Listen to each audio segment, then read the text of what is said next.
I was 64 years old when my own son tried to kill me. It happened on a Tuesday morning in October, over a cup of coffee in my Beacon Hill living room. The woman who saved my life?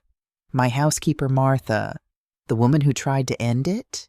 My daughter-in-law, Amber, who smiled while serving me poison with a side of almond croissants.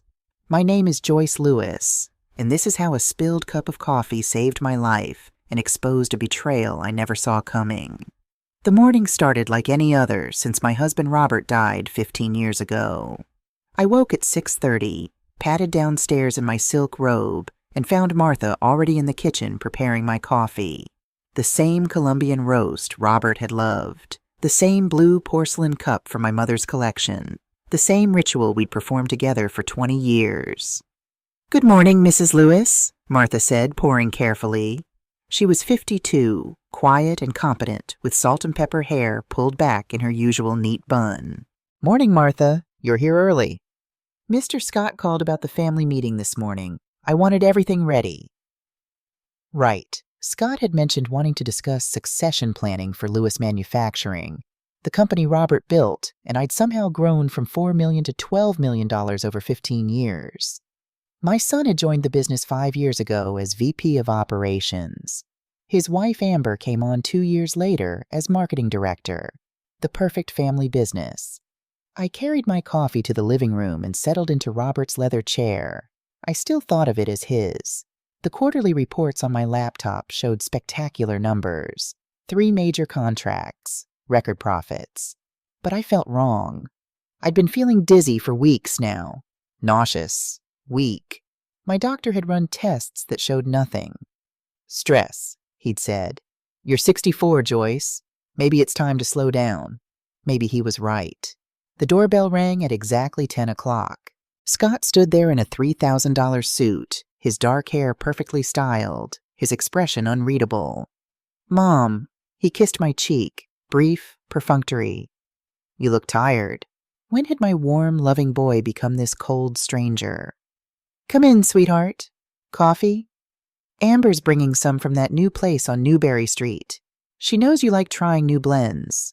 That should have been my first warning. I had Martha. I had coffee. Why would Amber bring outside coffee to a business meeting?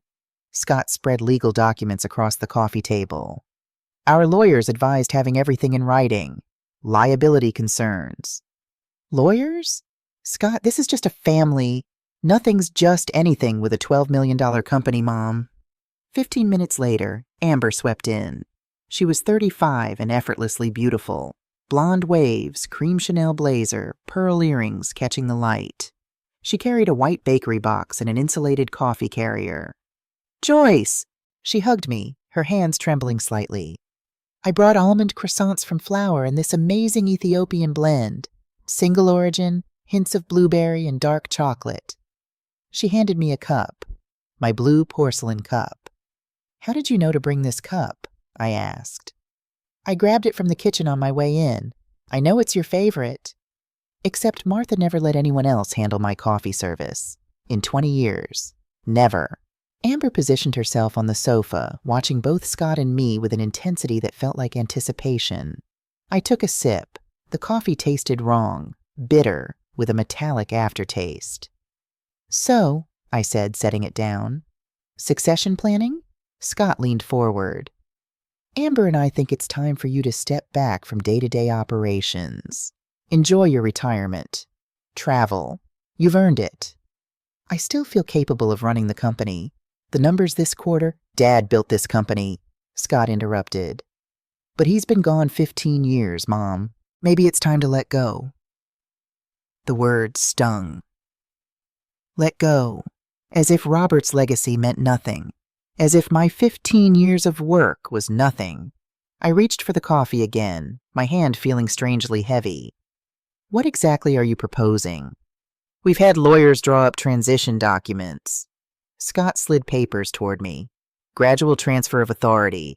You'd stay on the board, but Amber and I would handle operations." My vision blurred at the edges. "I need to review these carefully." "Of course," Amber said quickly. "But finish your coffee first. You look pale, Joyce. Are you feeling all right?" That's when Martha appeared. Martha materialized beside my chair carrying a tray of silverware, completely unnecessary at that moment. "Mrs. Lewis, I just need to—" She leaned over and stumbled. Not dramatically, just a small, perfectly timed loss of balance that knocked my arm. Coffee splashed across my robe and onto the rug. As she knelt to clean it, she looked directly into my eyes and whispered, "Don't drink anymore. Just trust me." 20 years together, and Martha had never been clumsy. Never. "Martha, how careless!" Amber's voice was sharp. "That cup was from Joyce's mother's collection." "It's all right," I managed. "Accidents happen." But this wasn't an accident.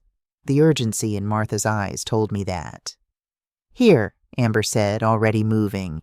"Let me share mine. You've barely had any." She lifted her cup to pour. Martha stumbled again. This time she bumped Amber's arm directly. Coffee exploded everywhere, on Amber's blazer, across the sofa, all over Scott's legal documents. "Martha!" Scott shouted. "What the hell is wrong with you?" "I'm so sorry, Mr. Lewis. I don't know what—" But when Martha glanced at me, I saw relief in her eyes. Triumph, even. "Maybe we should postpone this," Amber said, staring at the coffee-stained papers. Her voice sounded strange. Distant. "Actually, I'd like to see those papers now," I said. "Coffee stains and all." Scott hesitated. "They're difficult to read." "I'll manage." As I reached for them, I watched Amber. My charming daughter-in-law's hand was shaking so badly she could barely hold her cup. This woman who could handle million-dollar presentations without breaking a sweat. "Amber, are you feeling all right?" "Just tired," she said, but her face was flushing.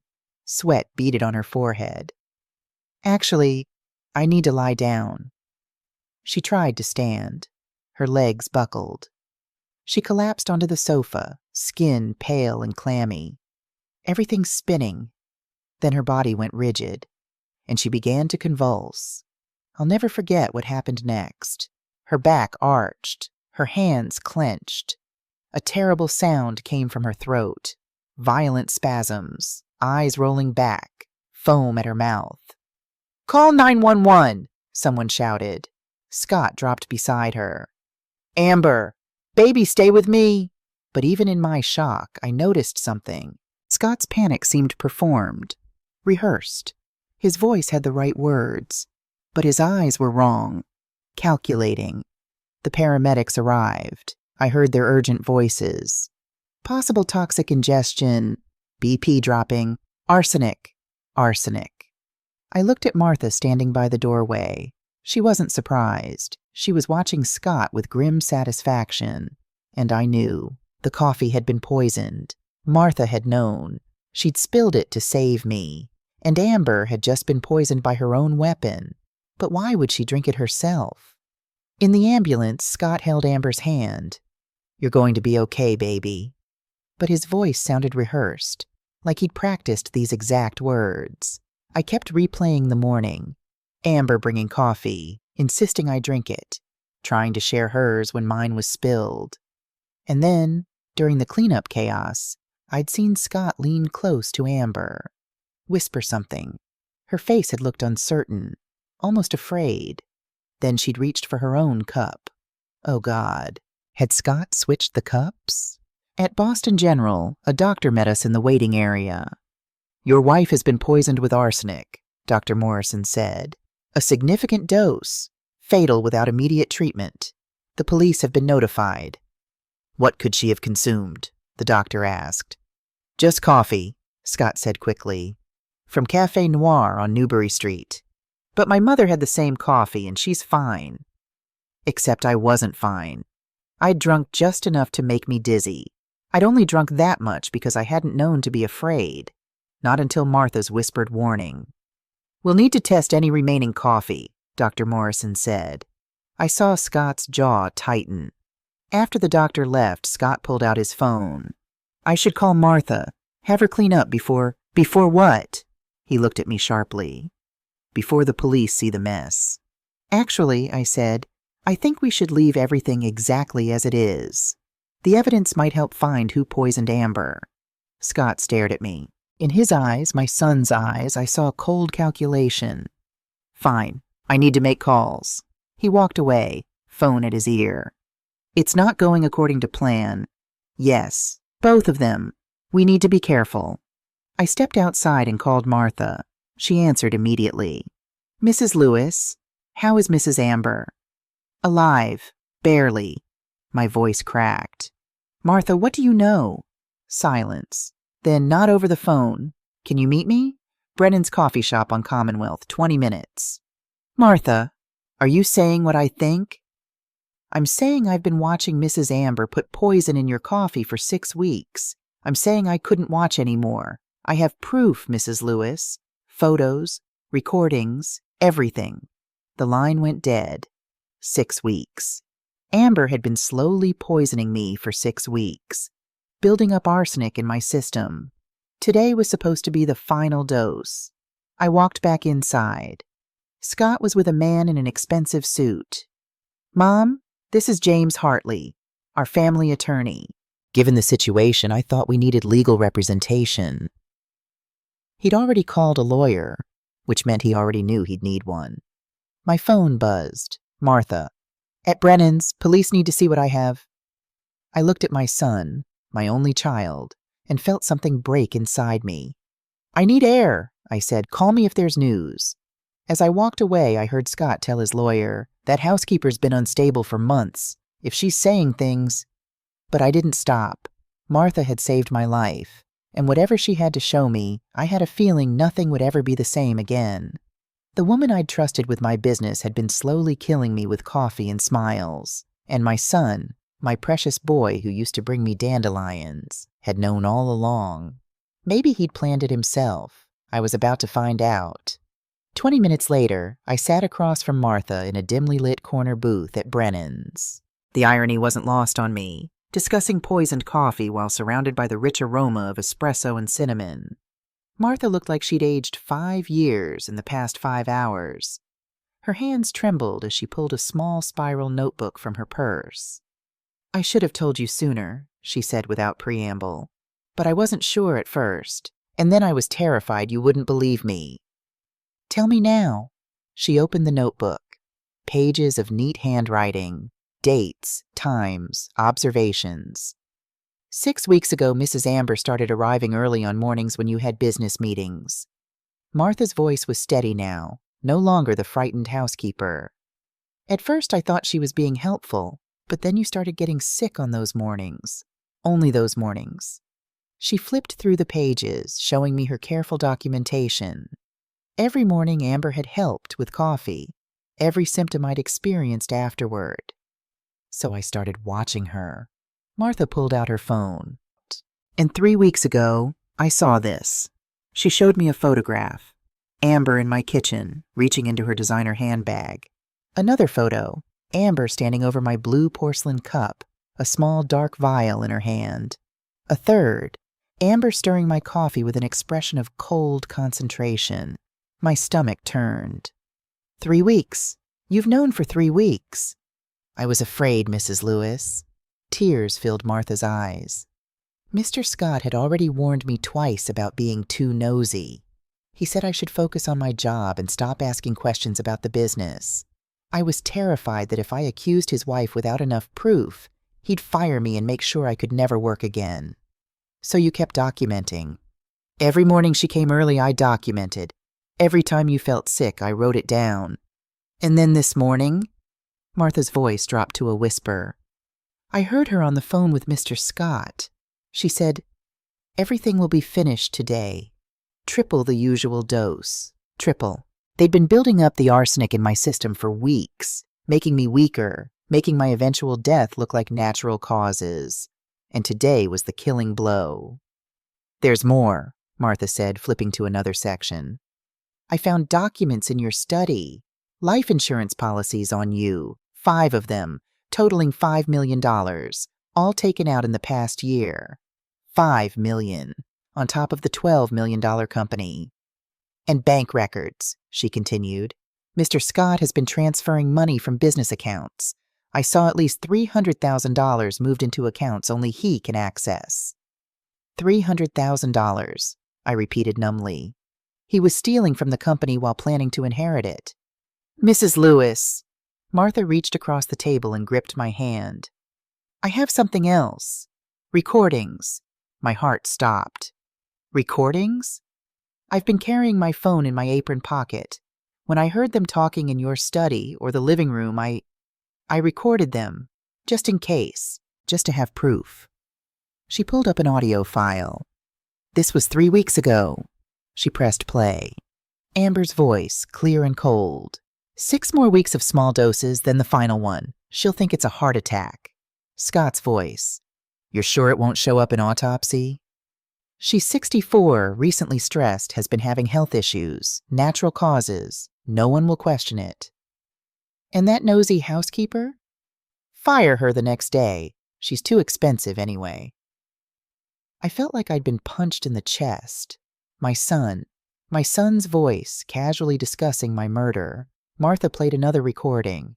This one from 2 weeks ago. Scott. Sometimes I wonder if I can trust you. If you'd betray me like you're betraying Mom. Amber. Scott, don't be paranoid. I love you. Scott, prove it. When the time comes, I want you to drink from Mom's cup first, just to show me you're committed. Long pause. Amber. What? That's insane. Scott. If you really love me, you'll trust me. I'll switch the cups at the last second, but I need to know you'd do anything for me. Another pause. Then Amber quietly. Okay, if it proves I love you. I stared at Martha, my mind reeling. He was planning to kill her too. Yes, ma'am, I think so. But I don't understand. This morning, did he actually switch the cups? Martha's expression was grim. I think he let her drink the poison, Mrs. Lewis. I think he wanted her to take the fall. The pieces clicked into horrible place. Scott had convinced Amber to drink from my cup first as a test of loyalty. He'd promised to switch them. But when Martha spilled my coffee and Amber tried to share hers, Scott had let her drink the poisoned one, his own wife. My son was planning to kill both of us. We need to take this to the police, I said. Now. Detective Sarah Walsh was a woman in her mid-40s with sharp eyes and the kind of calm demeanor that came from years of seeing the worst humanity had to offer. She listened to everything, looked at every photo, listened to every recording. When the last audio file finished playing, she sat back in her chair. Mrs. Lewis, what you've just described is systematic attempted murder. And if these recordings are authentic, which we'll verify, you have a very strong case. What happens now? I asked. Now we get search warrants for your son's home, office, and vehicles. We'll need to test the remaining coffee from this morning, and we'll need your permission to search your house. You have it, whatever you need. Walsh made notes. Mrs. Sullivan, you may have saved Mrs. Lewis's life, but I need to be honest. You could have been killed yourself. If they'd discovered you were documenting... I know, Martha said quietly, but I couldn't just watch her die. Walsh nodded with respect. Then she looked at me. Mrs. Lewis, I need to prepare you. When we arrest your son, this is going to become very public. The media will have a field day with this. Wealthy family, murder plot, poisoned coffee. Are you ready for that? Was I ready? Ready to watch my son be arrested on the news? Ready to have strangers dissect my family's destruction? But what choice did I have? I'm ready, I said. The police moved fast. By that evening, search teams were at Scott and Amber's Brookline mansion, at Scott's office at Lewis Manufacturing, at my Beacon Hill house. Detective Walsh called me at my hotel room. I checked into the Four Seasons, unable to face going home, with updates. We found the life insurance policies, 5 of them, just like your housekeeper said. Total value, $5 million. And the bank transfers? Over $300,000 moved from Lewis Manufacturing accounts into a personal account controlled solely by your son. We also found evidence he was planning to liquidate major company assets after your death. My company, Robert's legacy. Scott was planning to destroy it all for quick cash. There's more, Walsh continued. We found a vial of arsenic solution in Amber Lewis's desk at your company offices, hidden in a locked drawer. The lab is testing it now, but it appears to be pharmaceutical grade. Pharmaceutical grade. Amber's background was in pharmaceutical sales. She'd known exactly what she was doing.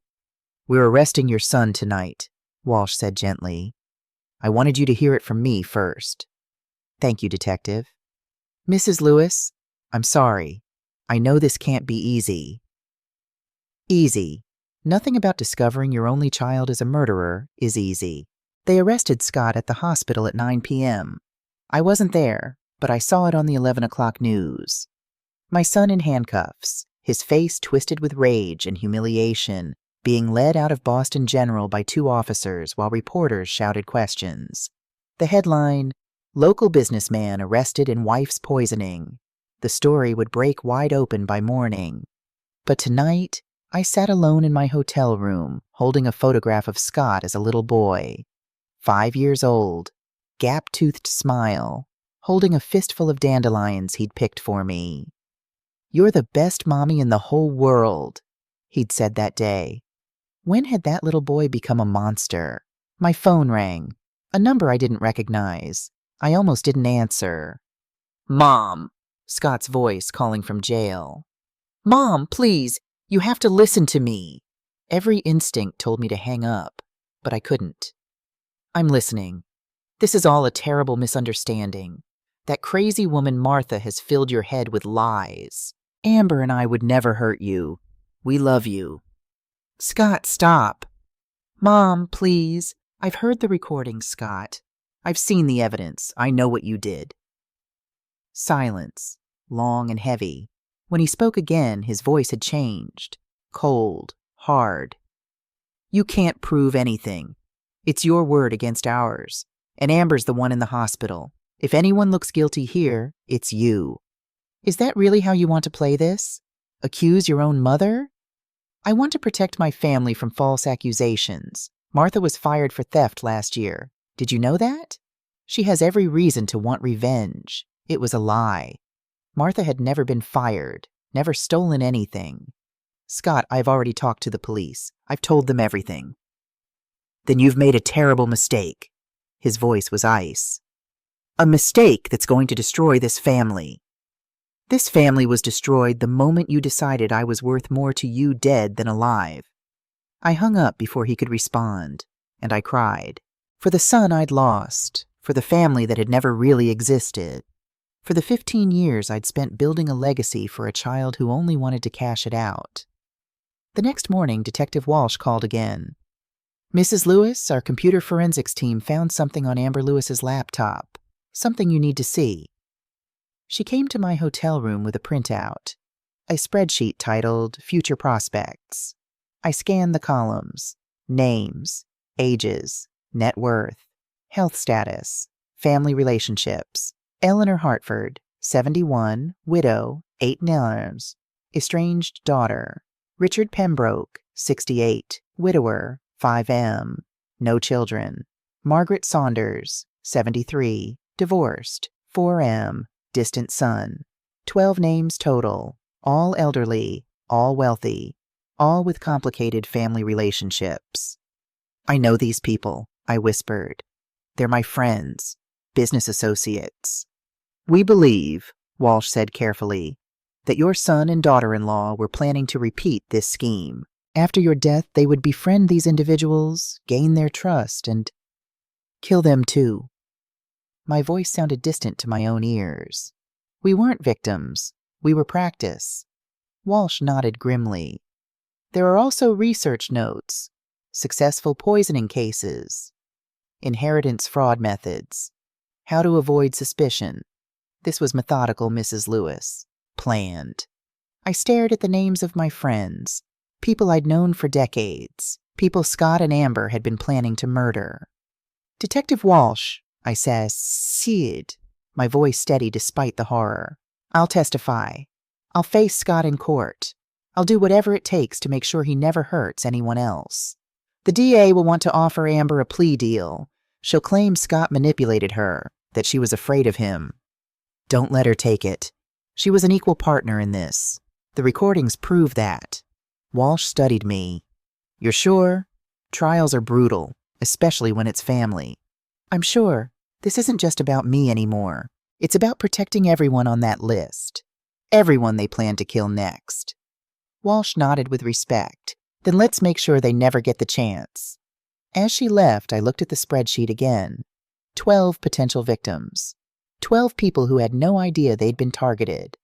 Scott and Amber hadn't just tried to kill me. They'd been building a business model out of murder.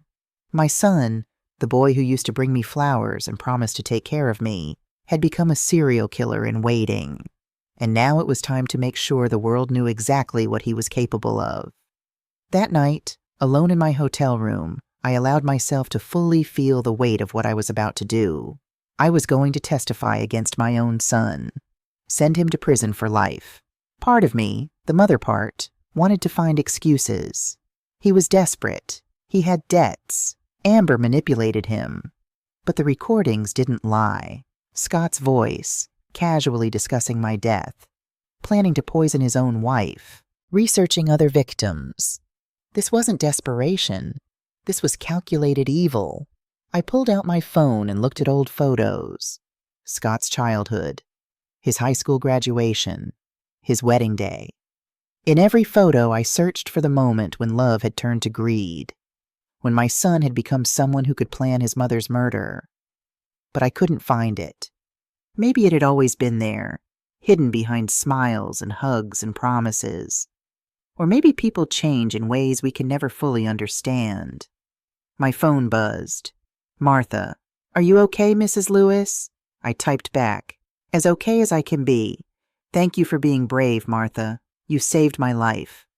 "You gave me a life worth saving, ma'am. Get some rest." I set down the phone and looked out at the Boston skyline. Somewhere out there, Scott sat in a jail cell. Tomorrow, he'd be formally charged. Next week, the grand jury would indict him. And in a few months, I'd sit in a courtroom and tell the world what my son had done. It would be the hardest thing I'd ever do. But Martha had risked everything to save me. I owed it to her, and to all the potential victims on that spreadsheet, to finish what she'd started. My son had tried to poison my coffee and steal my life, but I was still here, still breathing, still fighting, and I was going to make sure justice was served. Even if it broke what was left of my heart, the next 6 months were a blur of legal preparations, depositions, evidence reviews, meetings with prosecutors. Martha and I gave statements dozens of times. Each retelling made the betrayal feel both more real and more surreal. And then, finally, the day arrived. The day I would face my son in court. Suffolk County Superior Court was packed on the first day of trial. I sat in the front row, Martha beside me, as my son was led into the courtroom in an orange jumpsuit. Scott had lost weight in jail. His expensive suits were gone, replaced by prison clothes that made him look smaller, diminished. But when our eyes met, I saw no remorse, only cold calculation. Amber entered separately, under guard. Her blonde hair was pulled back severely, her face pale without makeup. She kept her eyes fixed straight ahead, never once looking at me. The woman who'd smiled while poisoning my coffee for weeks couldn't even meet my gaze. Judge Patricia Harrison called the court to order. The Commonwealth versus Scott Lewis and Amber Lewis. Charges of conspiracy to commit murder, attempted murder, embezzlement, and insurance fraud. Scott's attorney, James Hartley, stood for his opening statement. He was everything you'd expect from a high-priced defense lawyer. Silver hair, expensive suit, practiced gravitas. "Ladies and gentlemen," Hartley began, "this is a case about a troubled young man who fell under the influence of a manipulative woman with a background in chemistry and a talent for psychological control." I watched Scott's face as his lawyer painted him as a victim. There was no shame there, no recognition that he was throwing his own wife under the bus to save himself. Amber Lewis preyed on Scott's insecurities about his inheritance, Hartley continued. She convinced him that his mother was planning to disinherit him, that desperate action was necessary to secure their future. District Attorney Margaret Reynolds objected immediately. "Your Honor, there's no evidence Mrs. Lewis ever planned to change her will." Sustained. The jury will disregard that statement. But the damage was done. Hartley was planting seeds of doubt, suggesting I'd somehow driven my son to attempted murder. Reynolds stood for her opening. She was in her 50s, sharp-eyed, with the kind of intensity that came from prosecuting evil for decades. The evidence will show, she said, her voice clear and strong, that Scott Lewis and Amber Lewis engaged in a systematic, premeditated plan to murder Joyce Lewis for financial gain. You'll hear recordings of them planning her death. You'll see evidence they were preparing to murder others. This wasn't desperation. This was calculated, cold-blooded greed. The trial began. Dr. Richard Torres, the forensic toxicologist, testified first. Mrs. Lewis's blood work showed arsenic levels consistent with chronic low-dose poisoning over approximately 6 weeks, he explained. The final dose, the one Mrs. Amber Lewis consumed, would have been fatal to Mrs. Joyce Lewis within 3 hours. How close did Mrs. Lewis come to death? Reynolds asked. If she'd consumed the full cup of coffee that morning, she would have died before reaching the hospital. I felt Martha's hand squeeze mine. Martha took the stand next. She was nervous, hands trembling slightly, voice quiet at first. But as she described 20 years of service, her loyalty to me, her growing suspicions about Amber, her voice grew stronger. I saw Mrs. Amber put drops from a small vial into Mrs. Lewis's coffee, Martha testified. I started documenting everything. Dates, times, symptoms Mrs. Lewis experienced. Reynolds entered Martha's notebook and photographs into evidence. The jury leaned forward, studying images of Amber standing over my coffee cup, vial in hand, her face cold with concentration. "Why didn't you report this immediately?" Reynolds asked. "I was afraid. Mr. Scott had already warned me twice about being too curious. I knew if I accused them without proof, I'd lose my job and Mrs. Lewis might not believe me." Martha's voice cracked. "So I kept documenting, and when I heard Mrs. Amber say triple the dose that morning, I knew I had to act." "What did you do?" "I spilled the coffee, and I whispered to Mrs. Lewis not to drink it." "You saved her life." "I tried to, ma'am. I just did what was right." Hartley's cross-examination tried to paint Martha as vindictive, jealous, lying. But Martha held firm. 20 years of quiet competence and unshakable loyalty showed in every answer. The jury believed her. I could see it in their faces. Then came the moment everything changed. Reynolds played the recordings Martha had made. The courtroom fell silent except for the voices of my son and daughter-in-law, casually discussing my murder. The first recording, Amber. 6 more weeks of small doses, then the final one. She'll think it's a heart attack. Scott. You're sure it won't show up in autopsy? Amber. She's 64, stressed, recently sick, natural causes. No one will question it. Several jurors looked physically ill. Then the second recording, the one that destroyed any sympathy for Scott. Scott. Sometimes I wonder if you'd betray me like you're betraying Mom. Amber. Scott, don't be paranoid. Scott. Prove it. When the time comes, drink from Mom's cup first. Show me you're committed. Amber. Long pause. You'll switch the cups like you promised? Scott. Pause. Of course, baby. I love you. Reynolds stopped the recording.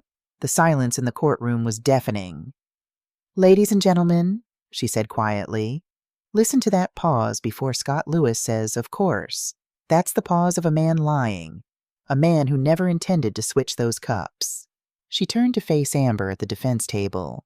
Scott Lewis didn't just plan to kill his mother. He planned to kill his wife and frame her for the murder.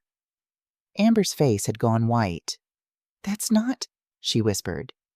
He promised. Her lawyer tried to quiet her, but Amber stood up, trembling. You were going to let me die? She turned to Scott, her voice rising.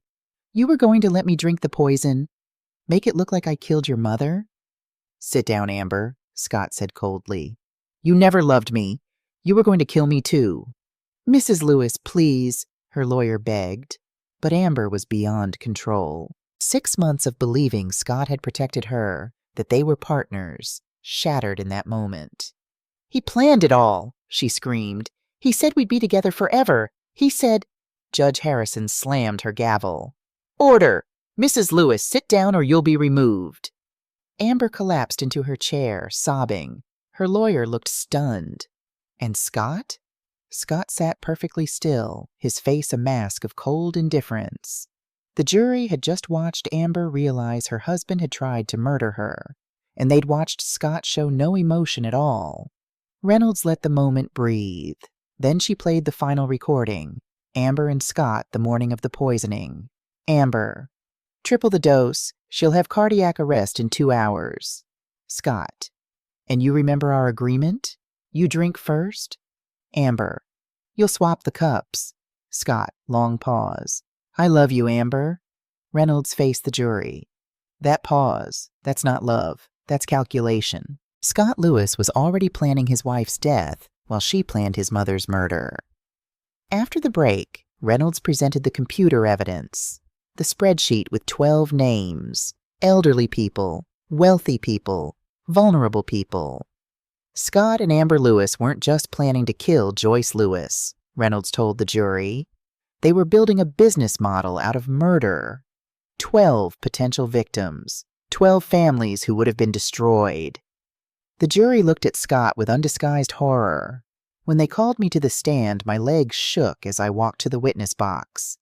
I'd been preparing for this moment for months, but nothing could prepare you for looking at your only child and testifying about how he tried to kill you.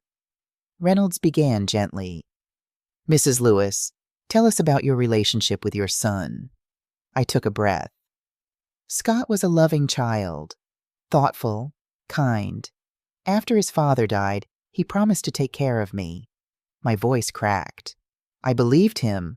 When did you start feeling ill? About 2 months before the incident. Dizzy, weak, confused. My doctor found nothing wrong. Because you were being poisoned.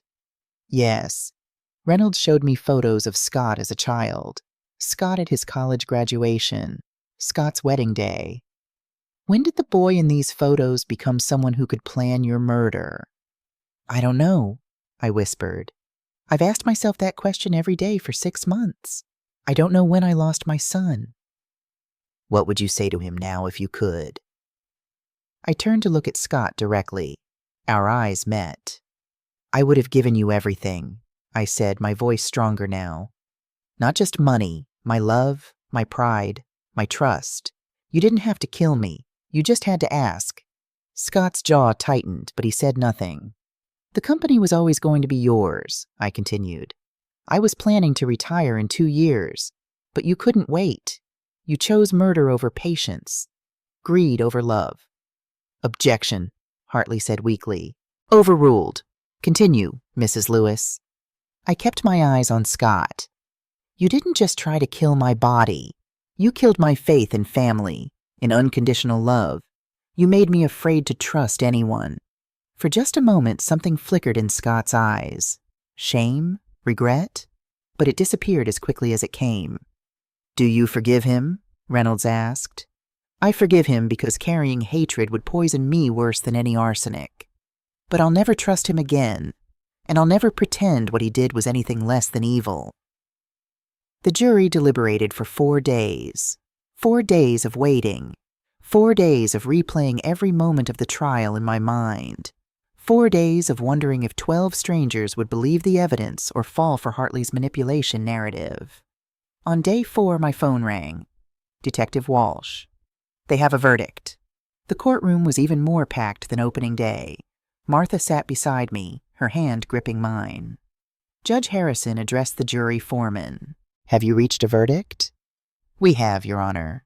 On the charge of conspiracy to commit murder in the first degree, how do you find the defendant, Scott Lewis? Guilty. The word hit me like a physical blow. On the charge of attempted murder in the first degree? Guilty. Embezzlement? Guilty. Insurance fraud? Guilty. Scott's shoulders sagged, but his face remained blank. The verdicts for Amber were identical. Guilty on all counts. Judge Harrison scheduled sentencing for the following week. I didn't attend the sentencing hearing. I couldn't bear to watch. But Detective Walsh called me afterward. Life without possibility of parole, she said. Both of them. Judge Harrison said their crimes showed calculated depravity and complete absence of human empathy. Life without parole. Scott would die in prison. The little boy who'd brought me dandelions was gone forever. Mrs. Lewis, are you all right? No, I said honestly. But I will be. The months after the trial were the hardest. The media attention slowly faded, but the pain didn't. I had to rebuild my life piece by piece, selling the house, restructuring the company, learning to trust again. Martha never left my side, and somewhere along the way, grief transformed into purpose. 2 years later, I stood at a ribbon-cutting ceremony in Wellesley. The building was beautiful, modern glass and warm brick, surrounded by gardens. A sign over the entrance read, Martha Sullivan Center for Elder Abuse Prevention. Martha stood beside me, now 54 herself, tears streaming down her face. I can't believe you named it after me, she whispered. You saved my life, Martha. This seemed like the least I could do. The Lewis Foundation had grown beyond my expectations. In 2 years, we'd helped 89 victims of elder abuse, recovered millions in stolen assets, put 17 abusers in prison. Every case reminded me that Scott and Amber weren't unique, but every case we solved also reminded me that people like Martha existed, people willing to stand up for what's right. I'd sold the Beacon Hill house, too many poisoned memories. Martha and I lived in a colonial in Wellesley now, her in the guest house, though the distinction between guest and family had long since disappeared. We shared coffee every morning, a ritual that had become sacred. Every cup a reminder that I was alive, that love could still be trusted when it came from the right people. That evening, alone in my study, I found an envelope that had been forwarded from my old address. Scott's handwriting. For a moment, I considered burning it unread, but curiosity won. Inside was a single page. Mom, I know you'll never forgive me. I don't expect you to, but I need you to know that somewhere, buried deep, the boy who loved you still exists. He's ashamed. He's broken. He knows he destroyed the best thing in his life for money he'll never spend. I don't expect your forgiveness. I just wanted you to know I'm sorry. Scott. I read it twice, searching for genuine remorse, searching for my son. But all I found were words, and words I'd learned were cheap. I walked to the fireplace and dropped the letter into the flames. Martha appeared in the doorway. Was that from him? Yes. Did you read it? I did. I watched the paper curl and blacken. He said he was sorry. Do you believe him? I believe he's sorry he got caught, sorry he's in prison, but truly sorry for trying to kill me? I shook my head. No, I don't think he's capable of that kind of remorse. Martha brought me a cup of coffee, our evening ritual. Here's to the coffee that saved your life. I smiled and raised my cup. Here's to the woman who made sure I could drink many more. We sat together in comfortable silence, watching the letter burn to ash. Scott had tried to poison my faith in humanity along with my coffee. He'd almost succeeded. But Martha had shown me something more powerful than betrayal. She'd shown me that loyalty, courage, and love still existed, sometimes in the most unexpected places. The boy who'd brought me dandelions was gone, but I'd found a new family, a chosen family, built not on blood or obligation, but on mutual respect, genuine care, and the simple courage to do what's right, even when it cost you everything. At 66, I was more alive than I'd been at 64. I knew who I could trust and why trust was worth the risk. And every morning when Martha and I shared coffee and planned another day of helping victims find justice, I celebrated the simple miracle of being alive. The coffee that was meant to kill me had become a symbol of survival, and that was the sweetest victory of all.